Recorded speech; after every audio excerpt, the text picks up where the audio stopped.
Let me tell you. Talk about me as you have all the green light. But as soon as you start talking about my husband, I do not play. Okay?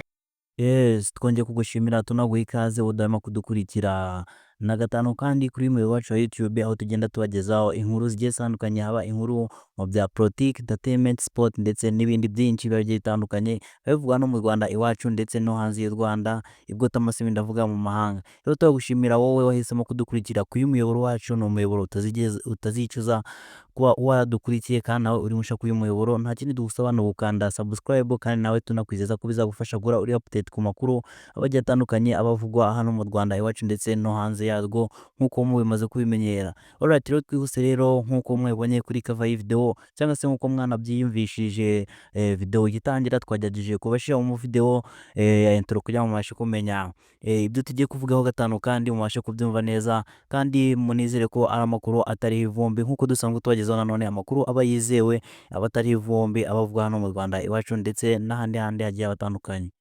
Alright, rero nk'uko mumaze kubimenyera, kandi rero ni amakuru tugenda dukura ku binyamakuru bigiye bitandukanye bikora hano mu Rwanda iwacu, ndavuga nka Mama Rwa Gasabo, Kigali Today, Igihe.com. Ni ibinyamakuru bisohora inkuru mu buryo bw'inyandiko, natwe tugakora uko dushoboye kose kugira ngo zibagereho mu buryo bwa video, by'umwihariko kuri uyu muyoboro wa YouTube. Rero muri uyu mwanya nk'uko mwabibonye, tugiye kugaruka kuri Nashimwe Naomi, ni Miss Rwanda, aho yaje kuba yakwambikwa ikamba rya Miss Rwanda mu mwaka w'ibihumbi 2020. No umukobwa wo mu Rwanda wamamaye cyane bitewe n'inshingano cyangwa se bitewe n'icyizere yagiriwe muri uwo mwaka w'ibihumbi 2020, akagirwa Miss Rwanda mu gihugu hose. Rero uyu Ishimwe Naomi nk'uko mwabibonye, naho yihanangirizaga by'umwihariko abantu bamaze iminsi bakwirakwiza amakuru bavuga ibintu bitumvikana, ndetse anavuga ko bashaka gusebya umugabo we Michael Tesfaye. Ni umugabo we nk'uko dusanzwe tubizi, aho bakoze ubukwe imbere y'Imana ndetse n'abantu mu mwaka w'ibihumbi 2022 Ukuboza, ndetse hari kuri tariki 29, aho bakoreraga ubukwe bwabo mu rusengero imbere y'Imana, ndetse nyuma yaho bakaza gukomerezaho indi mihango muri Kigali Conference Arena, aho bwari ubukwe bukomeye cyane bwitabiriwe n'abantu bagiye batandukanye.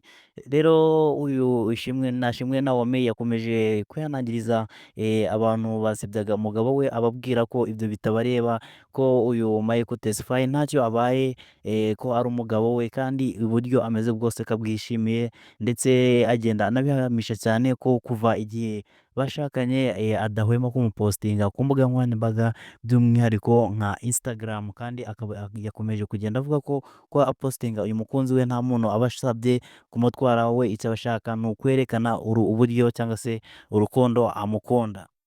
Ibi yabivuze cyane cyane bitewe n'inkuru cyangwa se n'amavideo agiye atandukanye yo gukwirakwira ku mbuga nkoranyambaga zigiye zitandukanye, nanone nka Instagram, TikTok ndetse n'izindi, aho byagaragaraga amafoto ndetse n'amavideo, aho uyu Michael Tesfaye umugabo wa Naomi yagaragaraga ari gutega bisi, kandi mwaje kubyibona namwe kuri cover y'iyi video. Rero uyu Naomi Ishimwe yakomeje kwanangiriza abantu ku rukuta rwe rwa Instagram mu buryo bw'amashusho ari live, avuga ko abantu bazajya bakomeza gusebya uyu mugabo cyangwa kumuvugaho, nta kindi azajya bafasha usibye kubahereza spaguru. Shatse kuvuga ko ari ukubahereza spaguru bakazishyira ku minwa yabo kugira ngo batazajya bakomeza kugenda bavuga ibintu by'utugambo. Ibi byose ni Ishimwe Naomi agiye ukomeza kubyivugira, by'umwihariko nk'uko twabwihara kuri Instagram. Abamukurikirana ndakeka mwabashe kuba mwabibona gatanu ku kandi. Rero mwebwe ndema ko dukurikira twashime. Iyi niyo nkuru rero yari gukwirakwira ku mbuga nkoranyambaga, niyo mpamvu twavuze ngo reka namwe tuze tuyibagezeho, by'umwihariko mwebwe mudahwema kudukurikira gatanu kandi. Bose icyo usabwa nta kindi ni ugukanda subscribe, nawe amakuru akagenda akugeraho aho uri hose gatanu ku kandi. Ciao ciao.